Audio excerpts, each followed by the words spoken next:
5절에서 7절을 찾겠습니다.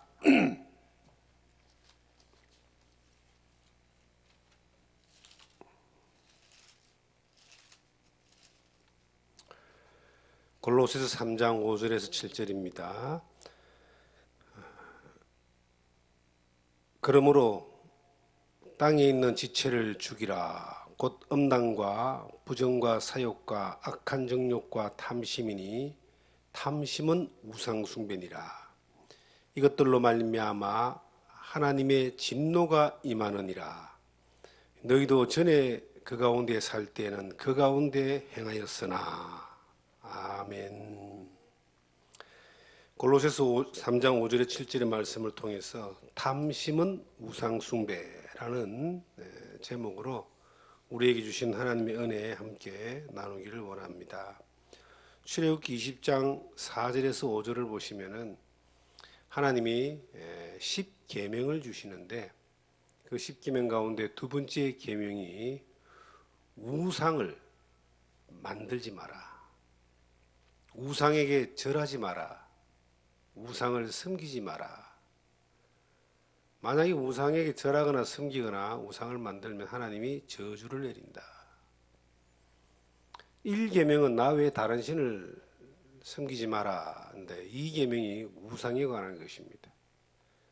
이것은 전능하신 하나님이 가장 싫어하시는 첫 번째와 두 번째 우선순위를 다른 신을 섬기거나 다른 신의 형상, 다른 신을 또 만들어서 다른 신으로 여기고 섬기는 우상을 섬기는 겁니다.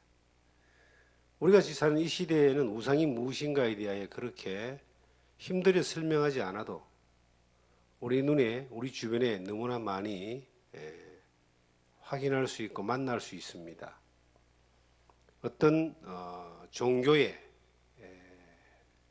표시를 하는 또 종교의 창시자에 대한 석상이나 조각상이나 그림이나 또한 사람이 복을 받기를 위하여 섬기는 그러한 어떤 형태들을 다 우상이다 이렇게 우리는 이해를 합니다. 지금 우리 시대에 예수 믿는 사람들이 기독교인들이 불상을 섬기거나 조상을 섬기거나 나무 밑에 절하거나 복달라고 해와 달과 별을 섬기거나 그러지는 않을 겁니다. 그런데 지금 우리 시대에는 그러한 만들어진 형태의 우상이 아니라 골로새서 3장 5절에서 7절의 말씀을 통해서 보니까 탐심은 우상 숭배다 이렇게 말하고 있습니다. 자기가 좀 더 잘 살기 위해서 더 많은 것들을 누리기 위해서 그 마음에 절을 하고 절한다는 말은 굴복한다는 겁니다. 경배한다는 겁니다. 섬기고 따르는 이러한 것들을 눈에 보이지 않는 형태의 우상이다 이렇게 말하는데 그 정점을 찌르는 것이 바로 탐심입니다. 사람에게는 근본적으로 욕구가 있습니다. 인간의 3대 욕구다라고 철학자들은 그렇게 정리를 해놨는데 식욕, 성욕, 명욕이다 그렇게 말합니다. 성경은 육신의 정욕과 이생의 자랑이다. 육신의 정욕과 이생의 자랑이라는 이것이 식욕, 성욕, 명욕이 거기에 다 해당이 되는 겁니다. 아담 이후에 모든 사람들은 자동적으로 배우지 않고 습득하지 않고 연구하지 않아도 들어와 있는 것이 욕심이라는 거예요. 욕심. 그 욕심이 죄로 말미암아 나타나는 자연스러운 현상이죠.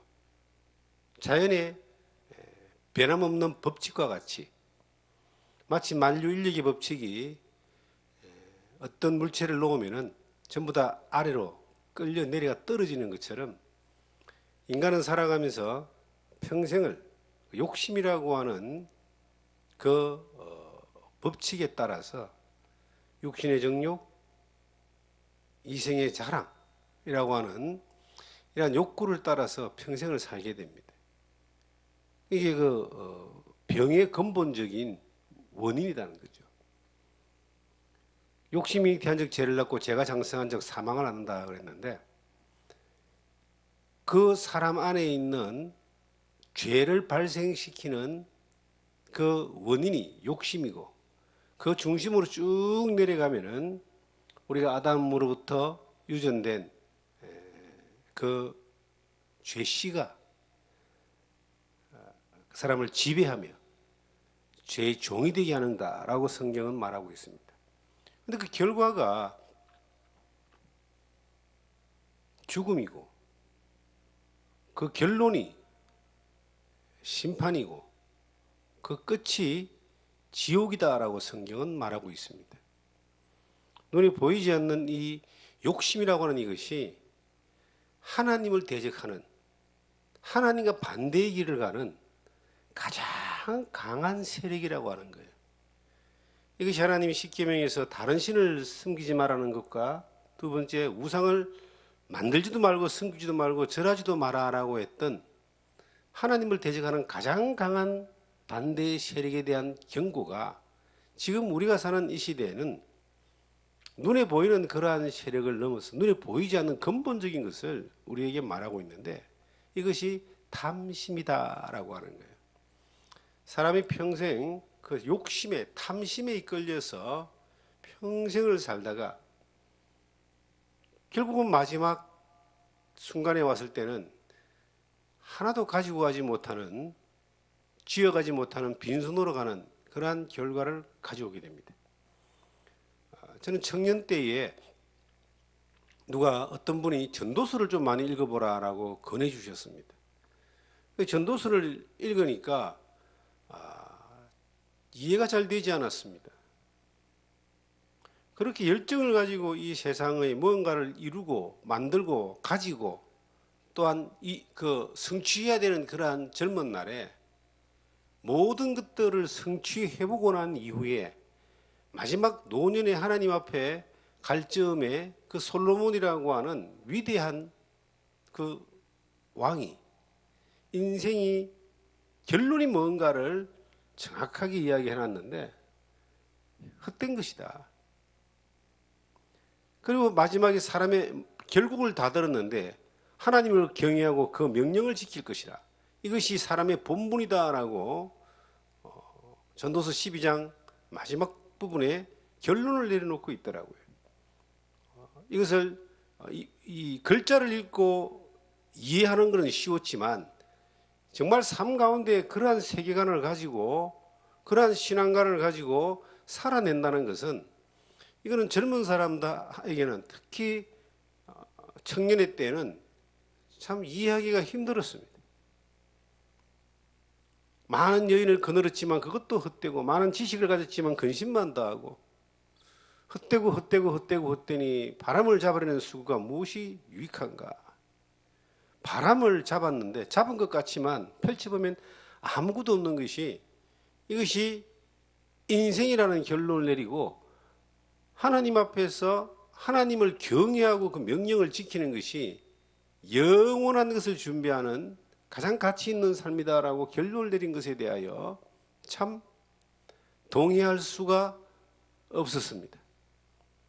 머리로는 동의를 했지만 삶 가운데 그러한 세계관을 가지고 신앙관을 가지고 살아야 된다는 것은 이것은 맞지 않았습니다.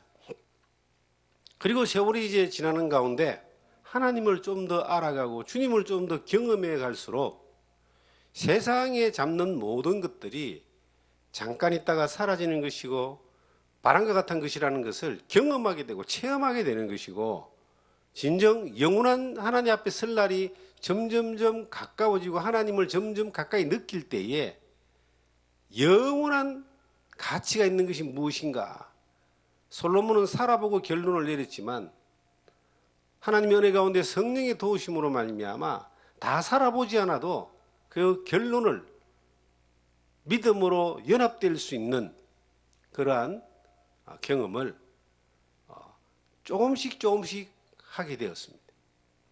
그리고 간접적인 경험들이 있습니다. 내보다 앞선 세대를 살았던, 한 세대 앞서 살았던 세상 사람들의 그 모습들과 또한 신앙 안에서, 믿음 안에서 앞서 살았던 선배들의 그 모습들 가운데 너무나 많은 사람들이 자기 손에 뭔가 잡으려고 평생을 힘을 다하여 애를 쓰고 힘을 썼는데 마지막 쯤에 갔을 때에 아무것도 손에 가지지 못하고 허무하게 후회하며 이 세상을 떠나는 사람들을 참으로 많이 보게 된 것입니다. 그리고 때로는 믿음 안에서 하나님으로 말미암아 감사하고 기뻐하고 만족하며 이 땅에 살면서 잠깐 있다가 사라지고 없어지는 이 땅에 살면서 영원한 하나님 앞에서 존귀와 칭찬과 영광을 얻을 수 있는 길을 선택하여서 걸어갔던 사람들의 그 삶의 여정들을, 믿음의 선배들의 삶의 여정들을 보게 될 때에 똑같은, 이 세상에서 똑같은 잠깐 있다가 지나가는 이 안개와 같은 세상이지만 무엇을 잡으려고 애를 썼던 많은 사람들이 바람과 같이 흔적 없는 것들을 보며 후회하며 가는 사람과 잡으려고 하는 사람이 아니라 하나님 가까이, 하나님의 품에서 하나님으로 말미암아 만족하며 영원한 것들을 위하여 수고한 그 사람들의 삶의 여정 가운데, 그들의 삶 가운데 하나님이 기뻐하시고 일하심과 영원한 하나님의 그 상급에 대한, 칭찬에 대한 보장 가운데, 소망 가운데 살았던 그 모습들을 볼 때에 진정 어떤 것들이 가치 있는가에 대하여 우리는 그렇게 많이 고민하지 않아도 이것을 분별할 수가 있는 겁니다.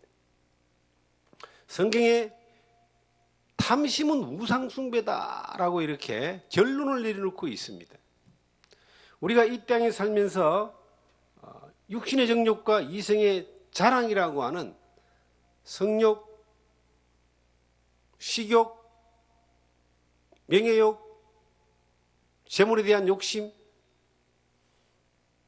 이러한 모든 것들을 쫓아서 가는 이것이, 이거는 하나님과 반대되는, 하나님이 가장 싫어하시는 길을 걸어가는 선택이 되는 겁니다. 그래서 우상숭배라고 결론을 내리고 있습니다. 유대인들은 돈에 대해서 굉장히 긍정적인 생각을 가지고 있습니다. 돈이 하나님의 축복이다라고 생각을 합니다. 그래서 유대인들은 오래전부터 물론 역사 가운데 나라 없는 민족으로 쫓겨다니면서 가장 쉽게 피신을 가거나 도망을 가거나 거처를 옮길 때 가지고 갈 수 있는 가치 있는 물건이 이제 금이나 보석이나 돈이었기 때문에 이제 그 돈을 소중히 다루고 또 돈을 이게 불려나가고 하는 경제에 대하여 굉장히 뛰어난 민족적인 역사의 특성이 있지만, 그 사람들은 그 돈이 악하다 나쁘다 뭐 이렇게 저주스럽다라고 판단하지 않고 하나님이 허락하신 죄화, 복이다, 축복이다까지 이렇게 생각을 합니다. 그래서 돈 많은 사람들에 대하여 시기하거나 질투하거나 저주하지 않고, 또 돈이 있는 사람은 하나님이 자기들에게 주신 것이라고 봤기 때문에 이것을 가난한 사람들을 나눠주고 또한 그 동족들을 돕고 하는 일들에 또 아주 그 사람들은 신앙적인 기준을 가지고 쓰고 사용하고 그렇게 한다라고 이렇게 들었습니다. 우리가 이제 이 탐심이라고 하는 이것이 연결되는 것이 재물입니다. 성경은 돈을 사랑하는 것이 일만하게 뿌리가 된다라고 그렇게 말씀하고 있습니다. 그것을 쫓아가는 자는 믿음에서 떠난다라고 그렇게 기록하고 있습니다. 돈이 그러면 잘못된 것이냐? 물질이 잘못된 것이냐? 아닙니다. 돈을 사랑하는 마음, 물질이 목적이 된 탐심, 이것이 잘못된 겁니다.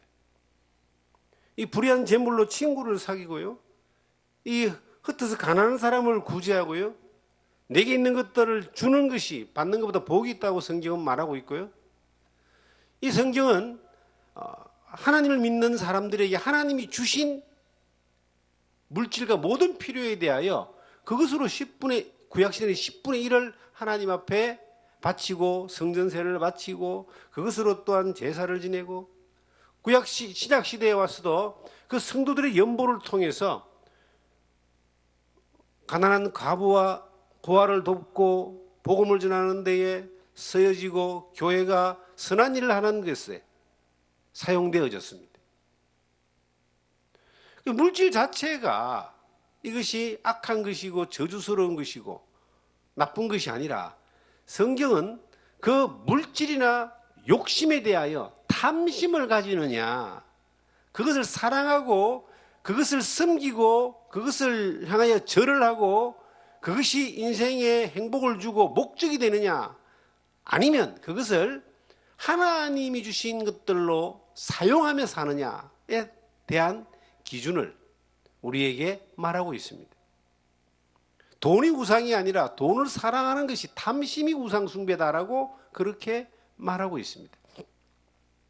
사람들은 인생의 목적이 돈인 것처럼 그렇게 생각하면서 살고 있습니다. 돈 없으면 죽는 줄 압니다.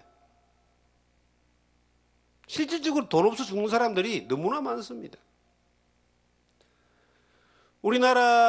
우리나라에서도 스스로 목숨을 끊는 사람들이 참 많아요. 그중에 반 이상이 돈 때문에 그럽니다. 범죄가 일어나는 그 수치를 보면요, 반 이상이 돈 때문입니다. 인생의 목적이 이 자본주의 국가의 물질만능주의 세대에 돈이 없으면 곧 죽음이고 절망이고 실패라고 그렇게 인식되어져 있습니다. 그래서 인생을 살면서 목표가 돈입니다. 저도 어린 날 그런 목표를 가지고 살았습니다. 제가 예수를 믿기 전에는, 하나님이 내 아버지가 되기 전에는 돈이 인생의 목표였어요. 돈이 있어서가 아니라 앞으로 부자가 되고 앞으로 성공할 것이 내 인생의 목표가 되었습니다. 그러다 어느 날 예수 그리스도를 영접하게 되고 하나님의 내 아버지가 되고 성경을 통해서 하나님의 그 마음을 조금씩 배우고, 또 이 예배 가운데서 하나님의 뜻이 무엇인가를 조금씩 배우면서 삶에 살아가는 방식이, 세계관이, 방향이 바뀌어졌습니다. 하나님의 영광을 위해 살고 주의 복음을 전하는 삶이 가장 가치 있는 삶이라고 살았지만, 그런데도 여전히 이 물질에 대한 욕심, 그 기본적인 욕구와 명예에 대한 그러한 욕심, 이러한 것들이 사라지지 않고 그 안에 그대로 존재하고 있는 것들을 보는 겁니다. 여전히 어떤 상황이 벌어졌을 때 욕심을 쫓아서 선택하는 그러한 순간순간 찰나의 그 선택들이 있더라는 겁니다. 그로 인하여 마치 길을 가다가 발이 구덩이에 한번 빠지는 것처럼 빠지기도 하고 넘어지기도 하고, 그렇게 당황스러운, 내가 나를 봐도 당황스러운 그러한 때들이 많이 있었습니다. 이 시골의 산골에 살아보니까요, 어떤 사고가 예기치 않는 것들에 일어납니다. 이걸 찰나라 그래요. 눈 깜짝할 사이보다 더 짧은 순간을 찰나라 그럽니다. 어저께 전원교회를 이제 섬기시는 목사님 부부가 방문을 하셨는데, 사모님이 팔을 이렇게 다치시고 막 좀 안 좋은 모습으로 오셨어요. 왜 그러냐라고 했더니, 그 자기 집 앞에 그 잔디 심어놓은 마당에 이제 중간중간에 그 발을 디고 가라는 돌이 있는데 이제 돌 디딤돌이죠. 평소에 잘 다니던 돌인데 거기에 조금 그 턱 있는 거기 넘어져 가지고 이 팔을 접저렸는데 팔이 반기부스를 했다는 거예요. 근데 그게 순간적으로 일어나니까 대비가 안 되는 겁니다. 우리가 인생을 살면서 이 탐심이라고 하는 이것은요, 이게 한순간 찰나에 탁 들어오는 거예요. 근데 이것이 이제 대비되어 있지 않으면, 경험이나 아니면 지혜롭게 대비가 되고 있으면은 이것을 피해갈 수가 있습니다. 그런데 전혀 되지 않는 무방비 상태에서 일어나지 않을 것 같은 그러한 환경 가운데서 그런 일이 탁 벌어지는 거예요. 얼마나 당황스러운지 모릅니다. 우리가 신앙생활 해나가는 가운데 탐심은 우상숭배다라고 성경은 말하고 있고, 그리고 이것들로 말미암아 하나님의 진노가 임한다라고 말하고 있고, 그리고 너희가 전에도 그 가운데 살았다라고 말하는데 왜 지금도 그렇게 이 탐심이라고 하는 우상숭배가 우리 앞에 그대로 늘 도사리고 있는 겁니다. 이 신앙생활이 내가 한 번 충만하여서 하나님 은혜 가운데에서 살았기 때문에 어느 순간 우리는 지나온 세월에 수많은 그 탐심의 유혹, 우상들의 유혹들을 이겼던 순간들이 지나온 세월 가운데 많은 싸움 가운데서 있어 왔어요. 그런데 그 이겨왔던 많은 싸움의 순간들이 지금 현재 과거의 그 싸움의 경험들이, 승리의 경험들이 지금 현재의 탐심의 공격을, 우상의 유혹을 이길 수 있느냐? 없습니다. 마귀는 에베소서 6장 10절 이하에 보시면 하나님의 전신갑주를 입으라 라고 이야기하면서 이 마귀의 불화살, 마귀는 불화살을 쏘기 때문에, 화전이 옛날 성경 화전입니다. 불화살을 쏘는데 믿음의 방패를 가지고 있지 않으면, 복음의 신발을 신지 않으면, 소망의 투구를 가지고 있지 않으면, 성령의 검을 입지 않으면 이 마귀가 쏘아대는 불화살을 맞게 되어 있습니다. 그러니까 이것은 항상 우리가 주님 앞에 가는 그날까지 이 세상에 숨을 쉬고 있는 그 모든 순간 가운데 항상 믿음의 방패와 이 의의 흉배와 소망의 투구를 쓰고, 그리고 성령의 검을 드는 것도 모자라서 항상 쉬지 않고 무시로 기도하면서 하나님의 보호하심과 도우심을 바라며 기도하면서 그렇게 매 순간 살아가는 것이 하나님의 전신갑주를 입는 사람의 이 사탄의 악한 괴계와 공격을 막을 수 있는 겁니다. 10년 전에 먹은 우리가 소고기 한 점이 오늘 나에게 영양가를 주는 건 아니거든요. 10년 전에 나에게 힘을 준 것이지 오늘 나에게 그것이 힘이 되는 건 아니다는 겁니다.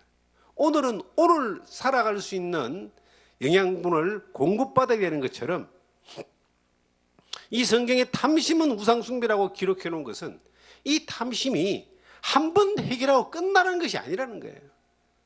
전에 한 번 예수를 믿을 때에 십자가 위에 못 박고 끝나버린 것이 아니라 이 탐심은 매 순간 우리 앞에, 우리 옆에 늘 도사리고 있고 유혹하고 공격하고 있는 것입니다. 예수님이 누가복음 12장에 보시면 어떤 부자 청년이 예수님께 나와서 말합니다. 예수님, 우리 형하고 이 재산 분배 문제가 좀 있는데 예수님 좀 이거 해결해 주세요. 그때 예수님이 유명한 말씀을 하십니다. 누가복음 12장을 보시면요, 13절부터 나오는 내용인데 예수님이 그 부자의 청년의 말에 대하여 이렇게 대답을 합니다. 15절에 그들에게 이르시되 삼가 모든 탐심을 물리치라. 사람의 생명이 그 소유에 넉넉한 데 있지 아니하니라. 또 비유로 그들에게 말하여 이르되 한 부자가 그 밭에 소출이 풍성함에 심중에 생각하여 이르되 내가 곡식 쌓아둘 곳이 없으니 어찌할꼬 하고 또 이르되 내가 이렇게 하리라. 내 곡관을 헐고 더 크게 짓고 내 모든 곡식과 물건을 거기에 쌓아두리라. 또 내가 내 영혼에게 이르되 영혼아 여러 해 쓸 물건을 많이 쌓아두었으니 평안히 쉬고 먹고 마시고 즐거워하자 하리라 하되 하나님은 이르시되 어리석은 자여 오늘 밤에 네 영혼을 도로 찾아리니 그러면 내 준비한 것이 누구의 것이 되겠느냐 하셨으니 자기를 위하여 재물을 쌓아두고 하나님께 대하여 부여치 못한 자가 이와 같으니라.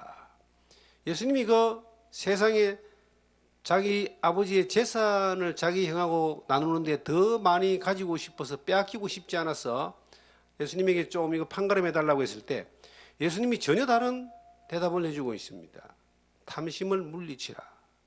생명의 소유가 넉넉한데 있지 않다.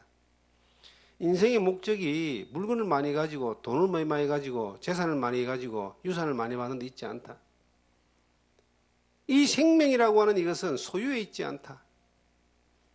탐심을 물리치라. 지금 우리 주님께서 이 시대의 수많은 사람들을 향하여 동일한 말씀을 하고 계십니다. 탐심을 물리치라. 내 안에 욕심을 가득 채우는 이것이 내가 가진 목표를 이루는 것이 인생의 성공이라 생각하고 내가 가진 목표를 이루는 것이 하나님을 기쁘시게 하는 것이라고 생각하는 그러한 잘못된 사고를 가진 수많은 사람들이 오늘도 예수님 앞에 나와서 그것을 놔놓고 예수님 좀 도와주세요라고 기도하고 있습니다. 자기가 이루고자 하는 욕심을 성과를 이루는 것이 그것이 예수님이 내게 필요한 이유고 하나님이 내게 필요한 이유가 되는 사람들이 너무나 많이 있는 겁니다. 그런데 그 중심을 딱 볼 때 예수님이 이렇게 말씀하실 거예요. 야, 생명이 소유가 넉넉한 데 있는 것이 아니야. 탐심을 물리쳐. 하나님 앞에서 정말 중요한 것은 내 소유가 넉넉한 것이 아닙니다. 다른 말로 하면 내가 하나님을 위하여 하나님 안에 살면서 더 많은 것을 가지고 누리고 이루고 성취하는 것이 아니다라고 하는 겁니다. 그 사람들을 두고 말하기를 열심히 일해서 농사를 지어서 창고가 부족할 정도로 곡식을 꽉 쌓아두고 자기가 쌓아둔 그것을 보면서 야, 여러 해 쓸 물건을 내가 만들어 놨기 때문에 이만큼 해놨기 때문에 내 영혼아 평안히 먹고 마시고 놀고 쉬자. 그게 하나님하고 전혀 상관없는 정말 불행한 선택인 겁니다. 오늘 밤 네 영혼을 도로 찾아가면 네가 준비한 것이 누구시 되겠느냐? 중요한 건 네가 준비한 겁니다. 자기가 하나님을 위해서 준비했다 할지라도 자기 거예요. 하나님이 기뻐하는 게 아니야. 자기가 주님에게 도움을 구해서 그 일을 이뤘다고 해도 그게 자기 거예요. 자기 이름, 자기 욕심이라는 겁니다. 탐심, 결국은 이것은 우상숭배였다는 것이죠. 그 탐심을 물리치라. 탐심으로부터 출발되어진 어떤 성과와 성공과 결과와 수많은 창고를 짓고 누구보다도 높은 성과를 이루고 누구에게도 떵떵거리고 자랑할 수 있는 그러한 결과를 만들었다 할지라도 이것이 하나님이 속겠습니까? 주님이 속을까요? 아닙니다. 네 거야, 네 거. 하나님이 그것이 아니라 네 거는 자기를 위하여 재물을 쌓아두고 하나님께 대해서는 부유한 게 없어요. 왜냐? 하나님은 그 사람의 중심을 보시잖아요. 사울이 이스라엘의 초대 왕이 되어서 엄청난 성과를 내었지만 하나님이 그 사울을 볼 때 그가 하나님을 떠나버렸어요. 사람들이 볼 때는 위대한 왕 사울이 이스라엘 역사 가운데 유대인들의 역사 가운데 가장 강력한 군대를 거느리고 가장 큰 성과를 거두었지만 하나님은 사울을 향해 네가 나를 버렸기 때문에 나도 너를 버리겠다라고 이야기를 했습니다. 그 중심이 탐심으로 가득 차서 자기 것들을 채우려고 하는 그러한 사울에 대하여 하나님은 그를 네가 내 말을 버렸기 때문에 나도 너를 버린다. 그리고 다윗을 하나님의 기름 부어서 왕으로 세웁니다. 이 다윗은 참말로 하나님과 마음이 합한 자다라는 그러한 하나님의 인정을 받게 되는데, 무엇이 그 다윗을 하나님과 마음이 합한 자라고 했을까요? 다윗의 시편을 보면은 너무나 많이 감동을 됩니다. 그가 나약한 성정이 있어서 실수도 많이 하지만 하나님은 여호와는 나의 목자시니 내가 부족함이 없음이로다. 그가 나를 푸른 초장에 누이시며 실만한 물가로 인도하시는도다. 그가 들판에서나 전쟁터에서나 왕궁에서나 늘 탐심을 쫓아가지 않고 하나님으로 말미암아 만족하고 하나님을 바라보며 하나님을 찬양하고 하나님을 기뻐하고 하나님께 물어보고 하나님을 따라가는 그러한 삶의 모습들을 다윗의 시편을 통해서 보고 볼 때에 그가 탐심이 들어왔을 때는 실패를 합니다. 다윗도. 자기의 나라가 얼마나, 자기가 이룬 나라가 얼마나 크고 강대한 나라인가 인구조사를 하고요. 자기의 성과를 나타나기 위해서 편안하게 왕궁을 거닐면서 순간 들어온 그 음욕에 의하여 바세바를 취하고 그걸 또 숨기려고 우리아라고 하는 그 바세바의 남편을 죽여버리고, 그 순간순간 욕심이 들어왔을 때는 다윗은 엄청난 대가를 지불하게 됩니다. 그런데 탐심이 아니라 하나님으로 말미암아 기뻐하고 만족하고 그 하나님의 은혜 가운데서 바라보고 살았을 때는 정말 많은 하나님의 영광의 역사들을 나타내는 일에 쓰임받는 그러한 놀라운 역사의 증인이 됩니다. 우리는 어떨까요? 우리의 삶 가운데서 주님이 지금 우리가 많은 문제를 가지고 주님 앞에 나아갑니다. 목회를 하다 보면 기도 부탁을 많이 받습니다. 실질적으로 부탁받은 기도에 대하여 부탁한 사람과 더불어서 한 마음으로 되어서 기도할 때가 많습니다. 그런데 어떤 때는 정말 그 받은 기도의 부탁이 이게 하나님하고 상관없는 오로지 자기의 탐심을 위한 것이라는 것들이 분별될 때에 안타까운 마음을 가지게 됩니다. 그리고 예수를 안 믿는 사람들도 목회자이기 때문에 어려움을 당하거나 힘듦을 당할 때 기도를 부탁합니다. 그리고 같이 앉아 기도를 합니다. 그런데 그분의 필요와 요구에 대해서 하나님 앞에 예수 이름을 간구하지만 그 기도 가운데 전도를 합니다.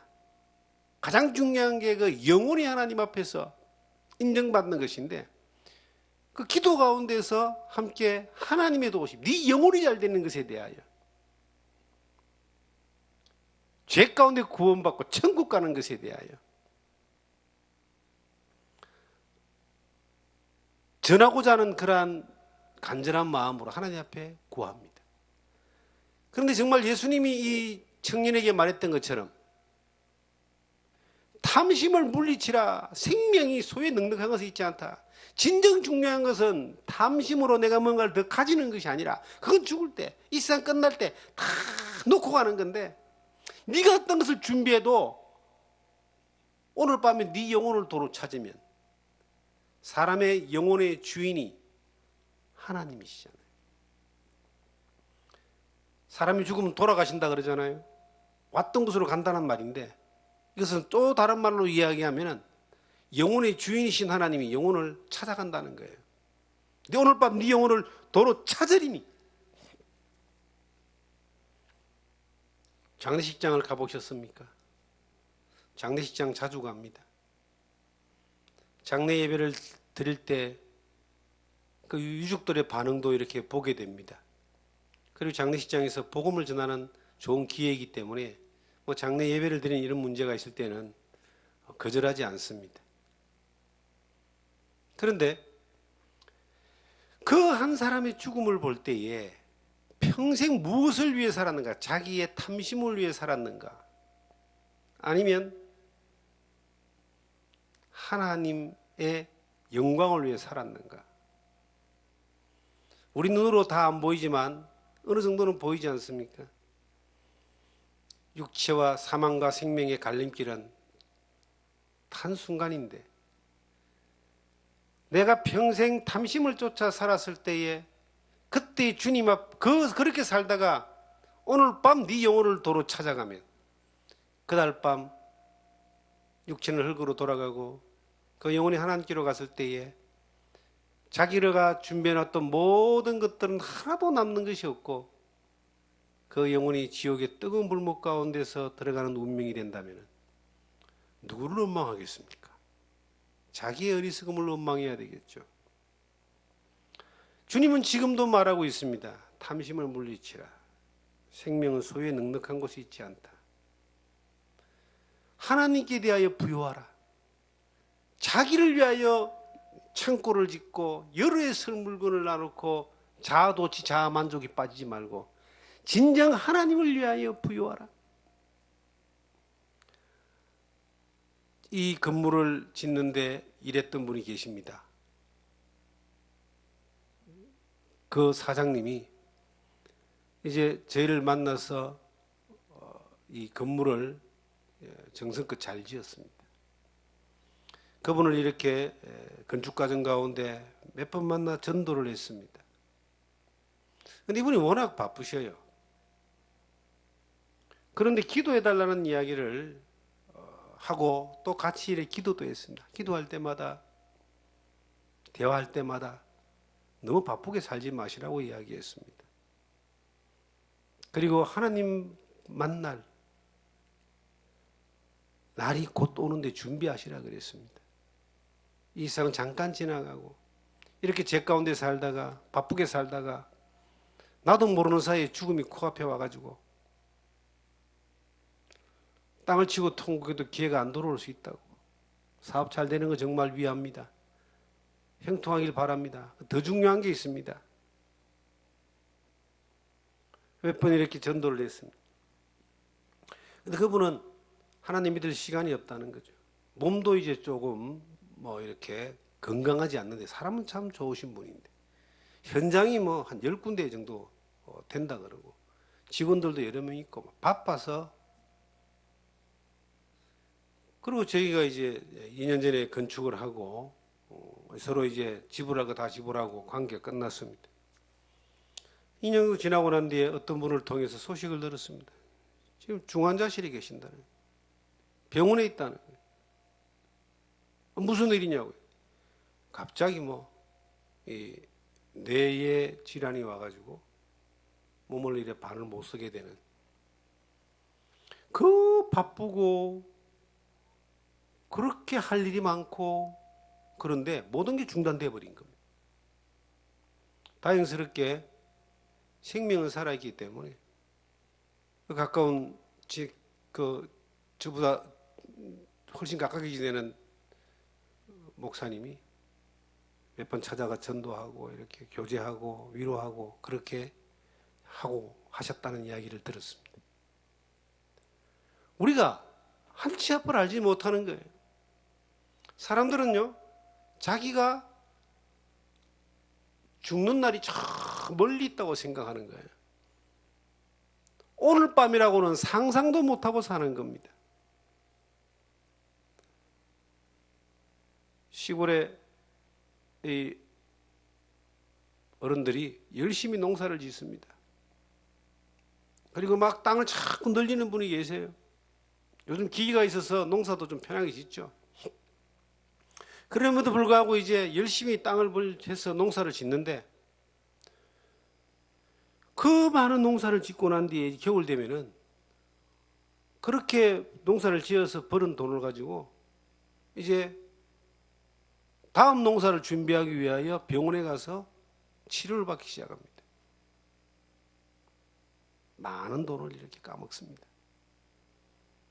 그게 여러 번 여러 해 반복되다가 보면 어느 날 내가 힘 못 쓰고 하나님이 내 영혼을 오늘 밤 찾아가는 그날이 오게 될 때에 내가 이 땅에 살면서 농사를 짓지 마는 게 아닙니다. 직업을 가지지 않고 장사를 하지 말고 돈을 벌지 말라는 게 아닙니다.